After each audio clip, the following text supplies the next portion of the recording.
Did the Cold War help spread free market capitalism? Imagine a world divided not just by borders but by competing ideas about how economies should work. That was the Cold War. It was a time of intense rivalry between the United States and the Soviet Union. But it was also a battle of economic systems. The United States promoted capitalism, while the Soviet Union pushed communism. Capitalism is based on private ownership, free markets, and the drive for profit. Communism, on the other hand, emphasizes state control and planned economies. During this period, the United States worked hard to show that capitalism could lead to prosperity and innovation. They wanted to prove that individual effort and open markets could create better lives. One of the biggest ways the Cold War helped spread free market ideas was through economic aid. After World War II, the United States launched the Marshall Plan. This plan gave billions of dollars to rebuild Western Europe. It came with the idea that countries should open their markets and encourage trade. This helped create a strong bloc of capitalist countries aligned with the United States. The Cold War also served as a showcase for capitalism's successes.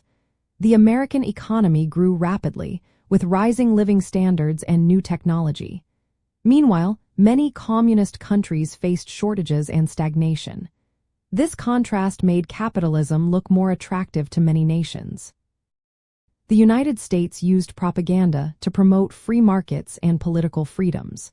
They highlighted how capitalism allowed for personal choice and economic opportunity. This messaging influenced many countries to adopt policies that favored private enterprise and open trade. The Soviet Union's economy struggled to keep up. Its command economy faced inefficiencies, debt, and inability to innovate. These problems pushed reforms like perestroika and glasnost, which introduced market elements.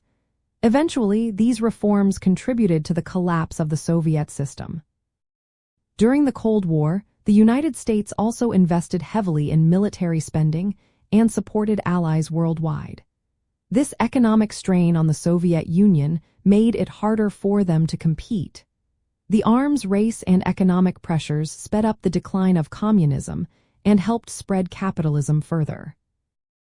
In the later years of the Cold War, ideas like neoliberalism gained ground. These promoted deregulation, privatization, and free markets. These policies influenced not only Western countries but also the reforms in Eastern Europe. Overall, the Cold War was a major driver in expanding free market capitalism.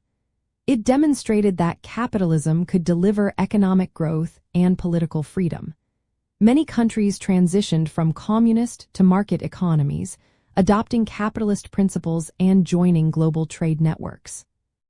So, in a way, the Cold War was not just about military and political rivalry. It was also a contest that helped shape the economic world we live in today. It pushed forward the idea that free markets could be the best way to build wealth and opportunity for people everywhere.